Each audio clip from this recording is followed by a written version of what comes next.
Irmãos, abram suas Bíblias.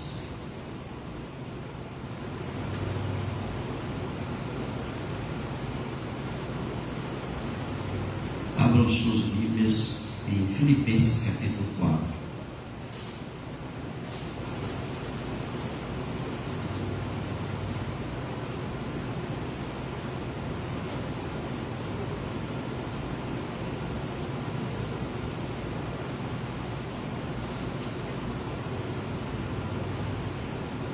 Versículos de 4 a 7.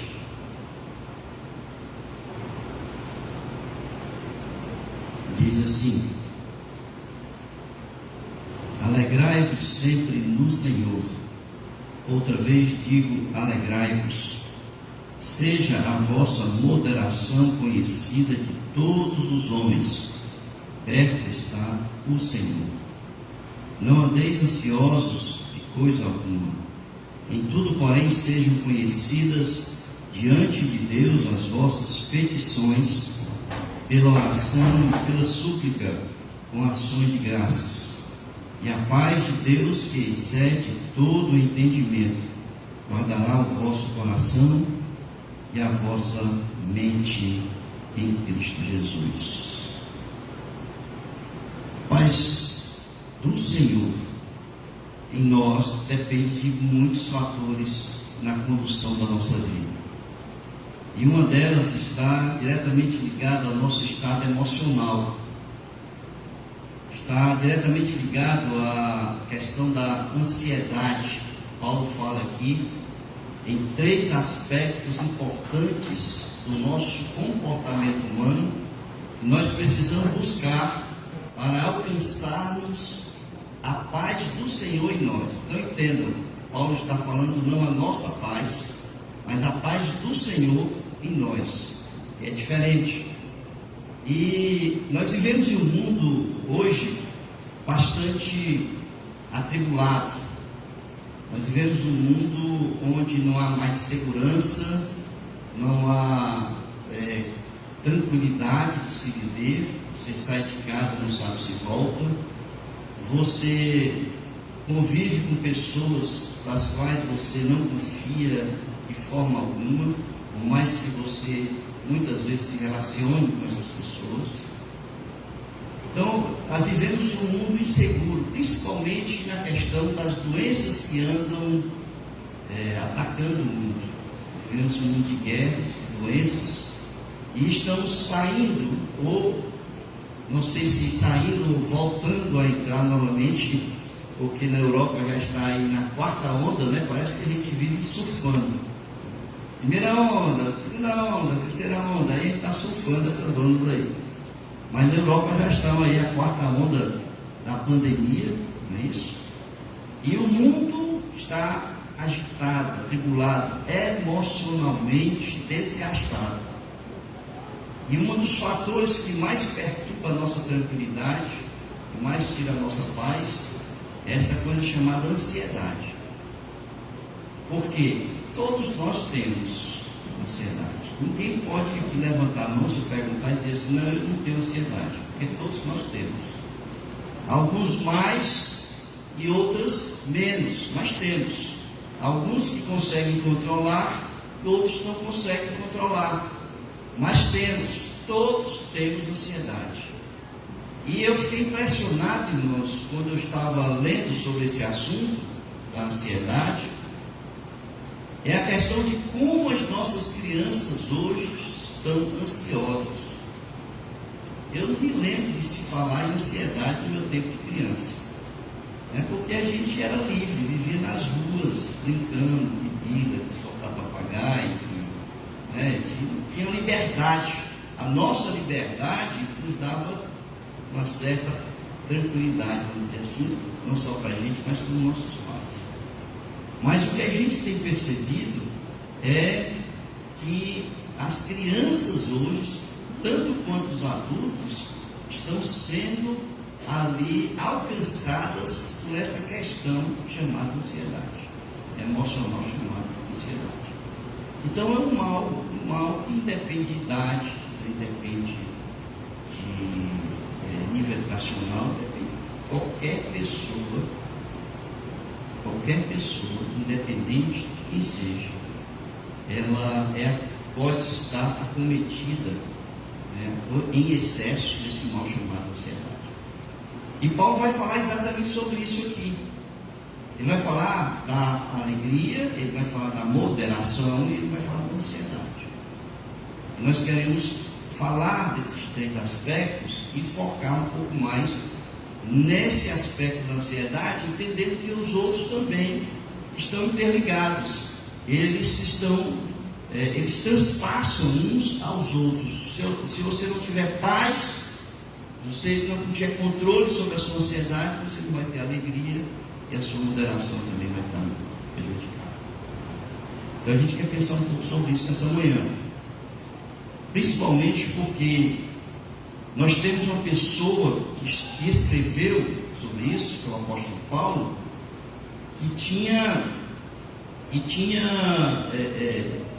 que passou por situações que falava de cadeira sobre isso. Quando ele escreveu essa carta aos Filipenses, ele estava preso, sua primeira prisão em Roma. E a expectativa, embora ele acreditasse que seria tudo, mas a expectativa, ele vivia um dia de cada vez, porque a expectativa é que a qualquer momento poderia ser morto. Então imagine um homem que passa por uma experiência como essa, está preso, passa por expectativas de vida ou morte. Portanto, um homem que podia falar sobre essa questão da ansiedade e nos ensinar sobre ela, porque Paulo aprendeu a viver em todas as situações da sua vida. Vejam, por exemplo, o texto que está no versículos 11 e 13 desse capítulo 4 aí de Filipenses, quando ele diz assim: digo isto não por causa da pobreza, porque aprendi a viver contente em toda e qualquer situação. Tanto sei estar humilhado, como também ser honrado. De tudo, em todas as circunstâncias, já tenho experiência, tanto de fartura como de fome, assim de abundância como de escassez. Tudo posso naquele que me fortalece. Muitas pessoas usam essa expressão de Paulo, tudo posso naquele que me fortalece, para usar em qualquer circunstância da vida. Na verdade, Paulo está falando nessas circunstâncias de viver situações, uma vez de pobreza, outra vez, uma vez de escassez, uma vez tendo o suficiente para viver. Então ele podia viver em Cristo Jesus essas situações. E o que nos fala nesse texto aqui é: já tenho experiência, ele já passou por tudo isso. E ele disse que em todos esses momentos ele se sente contente. Essa palavra contente que é usada aqui no texto é suficiente.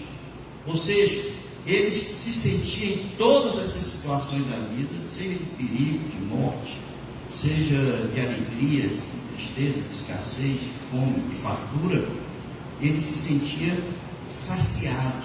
É como se as suas necessidades, sejam elas emocionais, espirituais, estivessem completamente saciadas, e por estarem saciadas é que ele sentia paz no seu coração.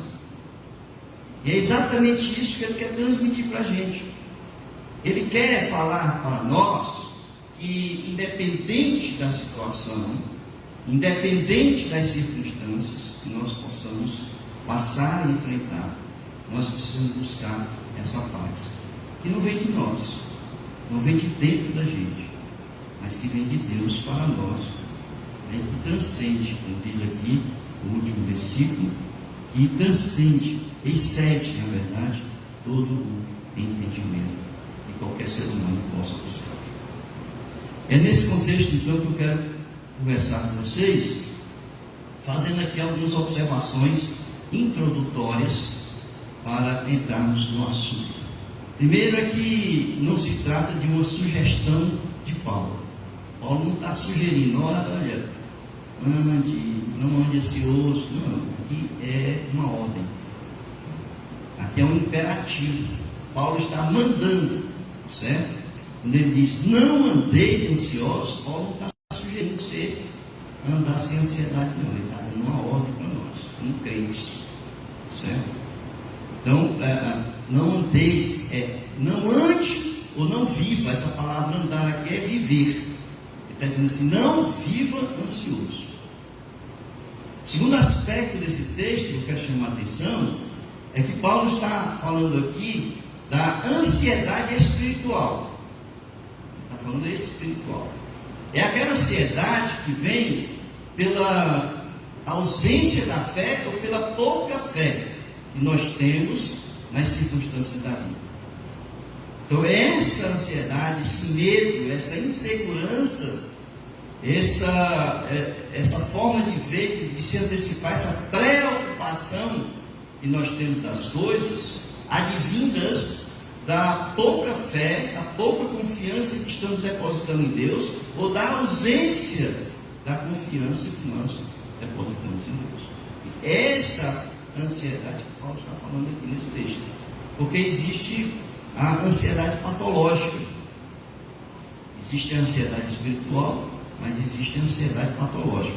A ansiedade patológica é quando a amígdala do cérebro, da garganta, há uma disfunção e você precisa então de fármaco, você precisa da medicina para controlar esta ansiedade. Então Paulo está falando aqui da ansiedade espiritual e não dessa que precisa de medicamentos para controle. E terceiro aspecto, irmãos, ainda para que a gente possa entender um pouco esse texto, é que Paulo está falando para crentes.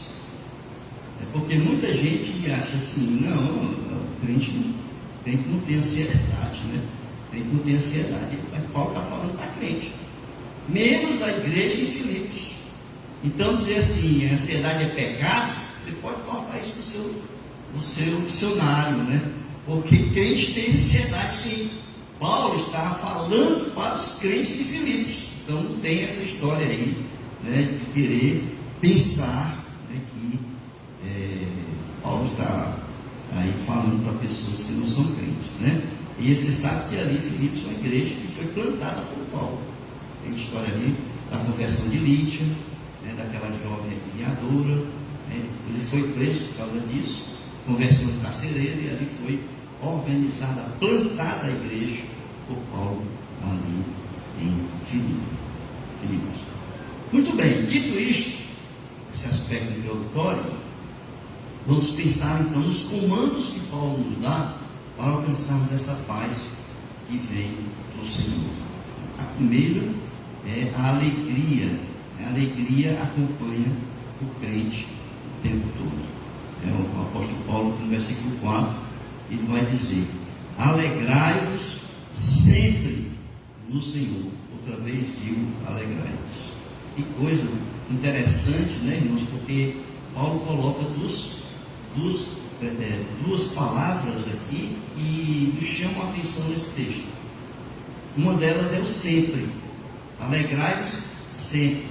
Ou seja, não existe momentos em que você está alegre e momentos em que você não está alegre. Não existe aqueles momentos de tristeza, e momentos de extrema alegria. Paulo está dizendo assim: alegrai-vos sempre no Senhor. A outra questão que ele coloca aqui é que é no Senhor. Significa dizer que a nossa alegria, ela não está em pessoas. Não significa dizer que a nossa alegria está nas circunstâncias da vida, porque essas são passageiras e essas são temporais. Você, em determinado momento, você está se divertindo com algumas pessoas, você está alegre, mas acabou aquele momento festivo, você volta ao seu estado normal, à sua rotina normal, de repente você passa por uma fase de tristeza. Então depende de pessoas. A nossa alegria está no Senhor. A nossa alegria, ela tem que estar voltada para Cristo. Por quê? Porque Cristo é o mesmo ontem, o mesmo hoje e o mesmo amanhã. Jesus é imutável. Jesus não depende de circunstâncias. Jesus não depende de pessoas. Quando nós colocamos a nossa alegria, ou seja, o estar debaixo do seu senhorio, estar debaixo da sua vontade, seguir segundo a sua palavra, seguir segundo a sua vontade, acompanhar os seus propósitos para a nossa vida. Nesse aspecto, nós encontramos em nós a alegria que vem no Senhor, não nas pessoas, não nas circunstâncias que nós podemos viver. Então, portanto, a alegria, conforme Paulo, ele quer nos mostrar, não é algo que é oscilante, é uma hora feliz, uma hora triste, né? Exatamente porque Jesus é o mesmo ontem, o mesmo hoje e o mesmo amanhã. Por que isso acontece, irmãos? Isso acontece exatamente porque nós nos sentimos contentes em servir ao Senhor.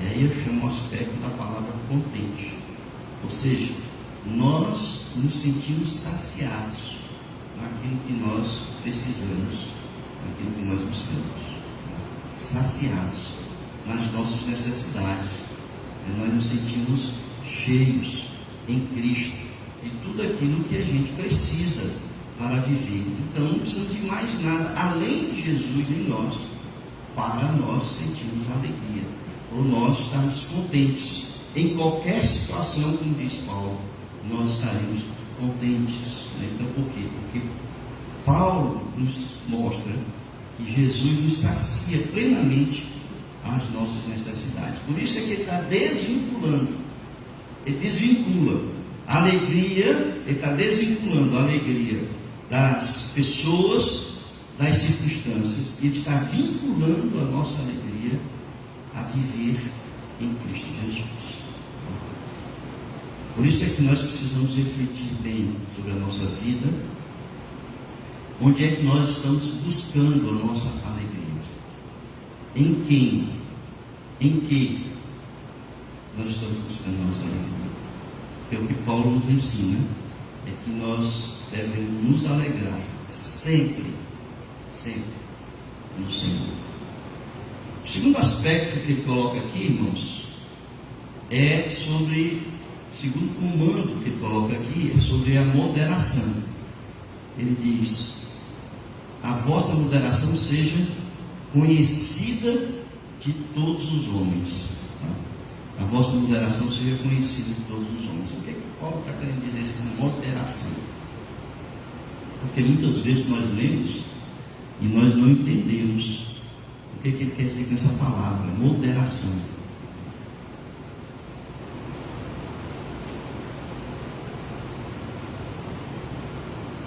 A palavra moderação significa ser íntegro, ser gentil, ser suave. É aquela pessoa que vive, né, e reage às suas circunstâncias de uma forma tranquila.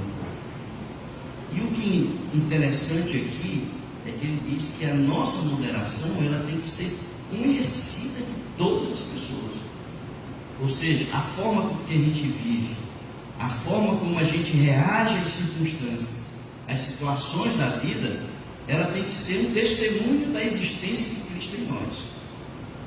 Ele diz assim: você tem que ser gentil, você tem que ser suave, né? Você tem que ser íntegro em todos os momentos e em todos os aspectos da sua vida. Ou seja, em outros aspectos, né? Ele está querendo dizer que a falta de fé e o pecado provocam infelicidade no ser humano.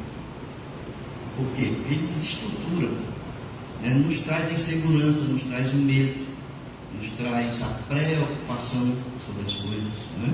Então essa insegurança, essa ausência de fé e o pecado, uma vida conduzida pelo pecado, traz exatamente o inverso dessa moderação que Paulo diz que nós devemos buscar e que deve ser, portanto, percebida e conhecida de todos os homens. Então vejam, a moderação ela tem a ver com a forma como você reage às circunstâncias e às pessoas com quem você se relaciona. Às vezes você se revolta com as pessoas, Às vezes você se revolta com as circunstâncias, né? Às vezes, em outras situações, você se angustia, não é isso? Em outras situações, você se desespera, você acha que a coisa está numa situação que não tem mais controle, né? Você perde o controle, você se desespera diante dessas situações. E existem, portanto, pessoas no nosso meio que são consideradas por Paulo, essas pessoas que não têm moderação. Paulo diz que são pessoas que são inimigas da cruz. Vejam aí, em Filipenses capítulo 3, versículos 17 e 19, diz: irmãos, sede imitadores meus e observai os que andam segundo o modelo que tendes em nós. Pois muitos andam entre nós, dos quais repetidas vezes eu vos dizia, e agora vos digo, até chorando, que são inimigos da cruz de Cristo. O destino deles é a perdição, o Deus deles é o ventre, e a glória deles está na sua infâmia, visto que só se preocupam com as coisas terrenas.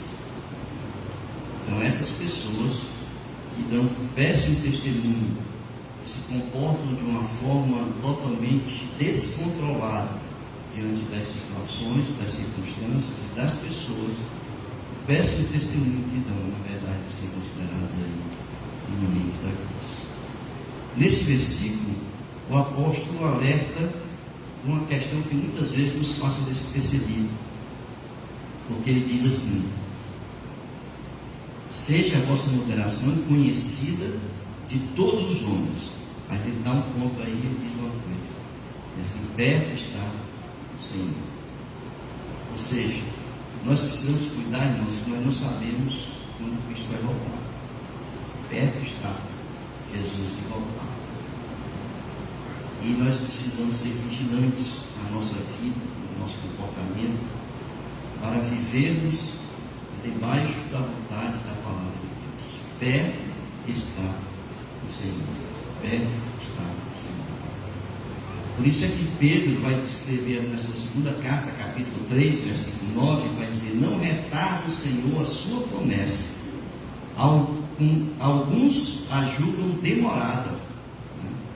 Pelo contrário, ele é longânimo para convosco, não querendo que nenhum pereça, senão que todos cheguem ao arrependimento. Então, as pessoas pensam que está longe, ainda falta muito, pode ser que seja agora, pode ser que seja amanhã, pode ser que seja daqui alguns minutos. Significa dizer o seguinte: primeiro, os crentes precisam se manter preparados e vigilantes, cuidando para ter uma vida comedida e íntegra.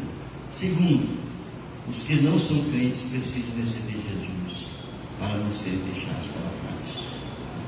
Então, perto está o Senhor. Terceiro comando de Paulo, está no versículo número 6. Ele diz: não andeis ansiosos, não vivam ansiosos. E aqui ele coloca, né? Não andeis ansiosos de coisa alguma. Olha aí. Paulo está dizendo que não existe motivo, seja ele qual for, que você andar ansioso ou ansiosa. Não existe.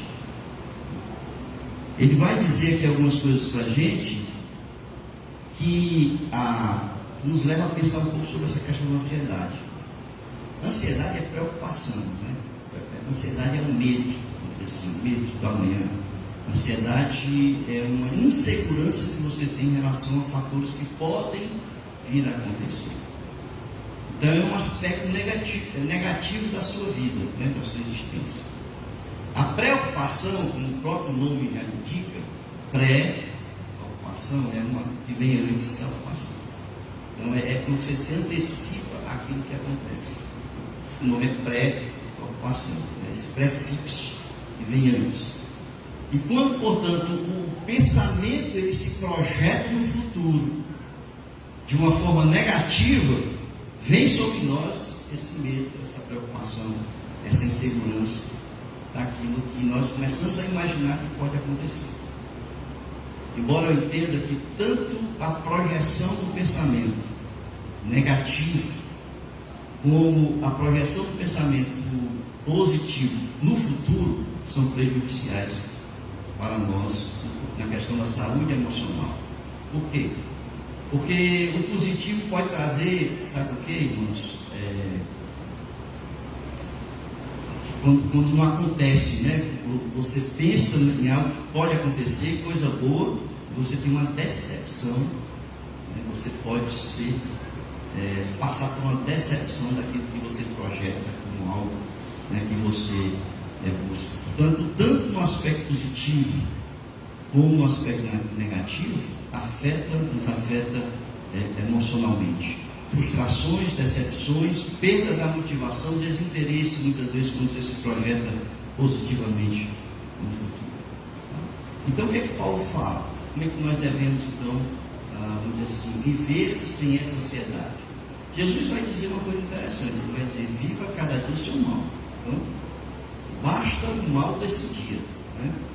Então, a gente não precisa estar imaginando, a gente não precisa estar projetando. Não estou dizendo aqui que você não planeje a sua vida, né? Que você não tenha sonhos, certo? São as motivações da nossa existência, sonhos que nós buscamos. Mas é viver na dependência dessas projeções. Então, e isso é que traz o mal, né? E por isso Jesus diz assim: viva cada dia o seu mal. Mas Paulo, ele vai dar aqui uma orientação que é interessante. Ele vai dizer o seguinte: primeira coisa que Paulo vai dizer, que é colocar diante de Deus, né? Colocar diante de Deus as nossas petições. Ou seja, colocar diante de Deus a nossa ansiedade. Aquilo que Pedro vai falar, né, na sua carta, quando ele diz colocar diante de Deus a sua ansiedade. Não é isso? Paulo vai colocar ali no capítulo 5, primeiro Pedro. Mas aqui em Mateus capítulo 11, Jesus ele vai dizer o seguinte: se você está ansioso, se você está angustiado, se você está sofrendo uma pressão muito grande na sua vida e você não é capaz de aguentar, Jesus vai dizer assim: joga para cima de mim isso aí. Ali no capítulo 11 de Mateus, versículos 28 e 29, ele vai dizer: vinde a mim todos os que estáis o quê? Cansados e oprimidos, e ele o quê? E eu vos aliviarei, né? Tomai sobre vós o meu jugo e aprendei de mim, que sou manso e humilde de coração, e encontrareis o quê? Descanso para as vossas almas. E encontrareis descanso para as vossas almas, porque o meu jugo é suave e o meu fardo é leve. Então Paulo vai dizer assim: a primeira coisa que a gente deve fazer é orar. Interessante que ele faz uma diferença entre oração e súplica.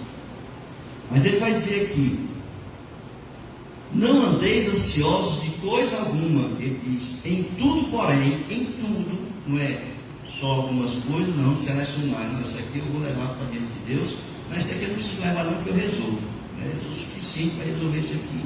Não, isso aqui eu vou deixar aqui sobre a mesa. Não é assim não. Paulo está dizendo assim: em tudo, todas as coisas, independente de quais sejam. Então ele vai dizer assim: em tudo, porém, sejam conhecidas diante de Deus. Ou seja, você tem que levar tudo ao conhecimento de Deus. E só existem duas formas aqui que ele está dizendo que você pode levar ao conhecimento de Deus. Porque ele está dizendo o seguinte: não leve essa carga, não leve esse peso, não pense que você tem estrutura para carregar a carga emocional que você está carregando. Essa carga que você está carregando pode ser tão forte que vai lhe causar o quê? Lhe tirar a alegria, vai tirar a sua moderação e vai lhe dar ansiedade. Então não seja besta, né? Não pense que você é suficiente. O que você tem que fazer é pega essa carga aí e joga para Deus. Joga para Deus. É isso que ele está dizendo. Tá? Ele está dizendo assim: sejam conhecidas diante de Deus as vossas petições. O que está causando. Ele então vai dizer aqui três coisas que são importantes. Primeiro é a oração. Tá? Ou seja, leve a Deus todas as suas preocupações, toda a sua ansiedade, né? Toda a sua insegurança, todo o seu medo, tá? Todo aquele momento em que você entende que vai perder o controle emocional da sua vida, você leva ali em oração diante de Deus. O apóstolo Paulo está dizendo que para levar para Deus, tá? Ele está dizendo assim: leva para João, leva para o Silvio, leva para Maria. É isso que ele está dizendo? Não, ele está dizendo leva para quem? Para Deus. Então a gente vai levar para Deus, orando para Cristo. Por isso é que Pedro ele vai dizer que a gente precisa perder um pouco o nosso orgulho, né? A gente precisa perder um pouco a nossa vaidade, a gente precisa perder um pouco aquela questão que nós somos suficientes para as coisas, que nós não dependemos de nada, de ninguém, nem de Deus, tá? A gente precisa ser humilde. E Pedro vai dizer o seguinte, lá em 1 Pedro capítulo 5, versículos 6 e 7, ele vai dizer: humilhai-vos, portanto, sob a poderosa mão de Deus, para que Ele, em tempo oportuno, vos exalte, lançando sobre Ele toda a vossa ansiedade, porque Ele tem cuidado de vós. Então, quando a gente tira essa carga, esse peso da gente, joga para cima de Deus, Senhor, toma que a bola é tua, né? Segura aí. Ele tem cuidado de nós. Ou seja, Ele tem apreço por nós. Ele nos ama de tal forma que Ele vai conduzir esse processo e a gente não precisa se preocupar. A coisa que a gente menos faz, irmãos, é confiar em Deus. A coisa que a gente menos faz é descansar em Deus. A gente está muito mais preocupado com as pessoas, com as coisas, do que deixar tudo na mão de Deus. O que o apóstolo está dizendo aqui é que a gente não deve simplesmente se deitar na rede e esperar que a coisa aconteça. Ele está dizendo isso. A gente tem que fazer a nossa parte, tem que continuar a viver fazendo a nossa parte.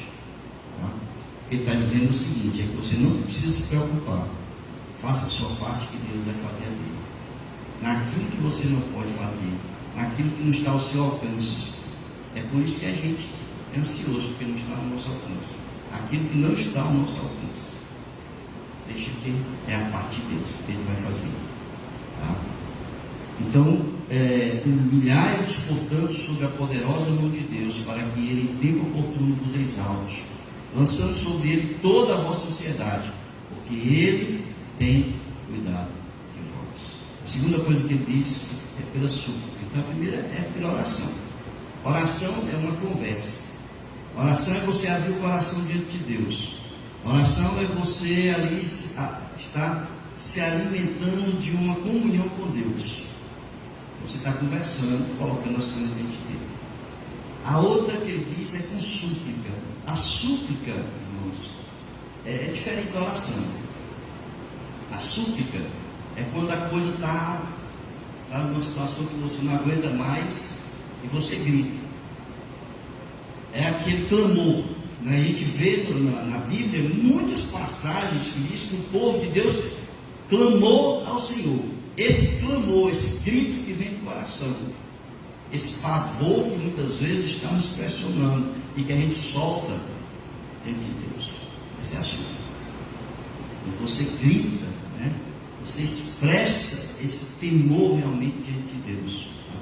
Então, o que o apóstolo Paulo está falando aqui, ele está fazendo essa diferença, e embora ambos sejam pedidos a Deus, a súplica se caracteriza por um ato de derramar a alma diante do Senhor com um clamor desesperado. Então você clama, grita diante de Deus de uma forma que você se acha desesperado com aquela situação, e ali você grita, né? Nós temos algumas passagens marcantes na Bíblia. Por exemplo, quando o povo estava escravo ali no deserto, estava escravo no Egito, e diz o texto bíblico que o povo clamou a Deus, né, pelo sofrimento que estava passando. Então é aquela expressão ali, é a súplica, né, que foi feita a Deus. Davi, várias vezes, ele se encontra em situações assim. Ele estava perseguido por Saul, ele estava na caverna, que Adulão ali, ele se humilha aos pés do Senhor, e ele clama, né, ele grita ao Senhor a situação que ele está enfrentando. A terceira coisa que Paulo coloca aqui, para que a gente supere a nossa ansiedade: a primeira oração, depois é a súplica, e ele diz: ações de graças. Em tudo dai graças, diz o Senhor.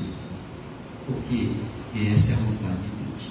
É que a gente sabe que todas as coisas que a gente passa, todas as coisas que a gente enfrenta, elas são permissão de Deus, são propósitos de Deus e são a vontade de Deus.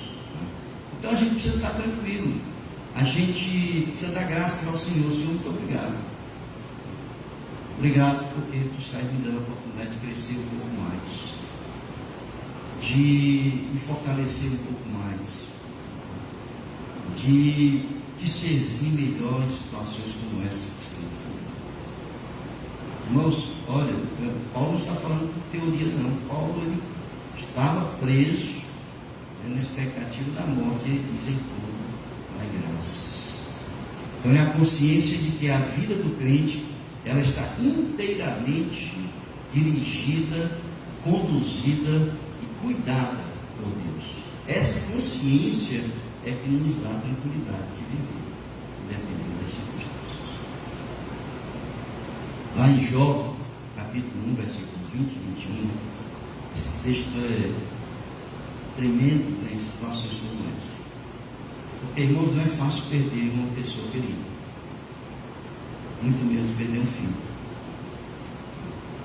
Mas essa consciência de Jó, de que tudo está no controle de Deus, que tudo é a permissão de Deus e a vontade de Deus, nos coloca diante desse fato. Em tudo, nós devemos dar graças.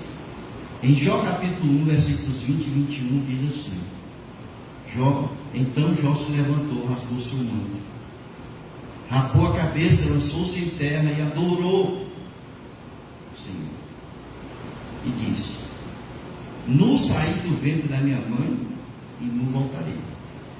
O Senhor o deu, o Senhor o tomou. E ele então diz: Bendito seja o nome do Senhor. Incrível, né? Ele tinha perdido os filhos aqui. Ele recebeu a notícia de que os filhos haviam morrido. Então essa consciência, irmãos, é que nós precisamos ter enquanto crentes em Jesus Cristo. Bendito seja o Senhor, e tudo dá graças, porque se Ele nos deu, Ele tirou, né? Então é dele, a vontade dele, o propósito é dele. Então é costume muitas vezes nós darmos graças quando a gente recebe bênção, mas a Bíblia diz que Ele deve dar graça em tudo. A gente dá graças quando recebe um livramento, e nós precisamos dar graça na verdade. E eu quero então encerrar, porque ele diz o seguinte: se a gente seguir esse roteiro, se a gente seguir esse comando, sabe o que a gente encontra? Paz de Deus em nós. Sério, nós seremos inundados com a paz de Deus. Então, quero repetir: não é a nossa paz, mas é a paz que vem de Deus para nós. E aqui existem algumas características dessa paz que vem de Deus, porque a paz que está em nós, ela é temporal, né? Você tem alguns momentos e outros momentos não, mas a paz que vem de Deus, ela é eterna, perene, constante. Algumas características que Paulo diz aqui: primeiro, que excede todo entendimento. É a característica que vem da paz de Deus. Significa dizer que nenhum homem é capaz de entender ou mesmo explicar esse fenômeno. Nenhum homem. Tá? Simplesmente acontece quando vivemos com alegria no Senhor, quando a nossa conduta íntegra se torna conhecida de todos os homens e quando nós não andamos ansiosos. Segunda característica: guarda o coração e a mente em Cristo Jesus. E é interessante a gente estudar essa palavra guardar. E quando a gente pensa em guardar, é por dentro do armário, por exemplo, né? Você põe na gaveta, fecha a chave. Mas essa palavra guardar é por uma pessoa que vai impedir de qualquer coisa de ter acesso àquilo que ela está guardando. Quando o homem foi expulso do jardim do Éden, Deus colocou o que ali na porta do jardim? Um anjo, para que Adão e Eva não voltassem ao jardim. É exatamente isso que Deus faz com o nosso coração. Ele põe um anjo para que nada possa vir perturbar a nossa tranquilidade, a nossa paz, a nossa vida. Ele guarda o coração e a mente em Cristo Jesus. Olha a expressão novamente, em Cristo Jesus. Então, essa palavra é colocar ali um guarda, protegendo o nosso coração de ser alcançado pelas circunstâncias ou por qualquer pessoa que possa querer nos ferir, nos magoar. Amém, queridos? Para quem tem dúvidas, a Bíblia afirma que o crente pode viver em paz. Pode viver em paz em Cristo Jesus. Pode viver sem ansiedade, embora todos nós a tenhamos, mas nós podemos viver em paz e sem ansiedade. Quando nós vivemos alegres no Senhor, porque o Senhor nos sacia, o Senhor nos preenche, o Senhor nos dá tudo aquilo que nós precisamos e necessitamos. Quando nós temos uma vida moderada, seja íntegra, gentil, nós não perdemos o controle diante das circunstâncias das pessoas. E quando nós vivemos sem ansiedade, nós encontramos então a paz que vem do Senhor para nós. Amém? Curvem suas cabeças.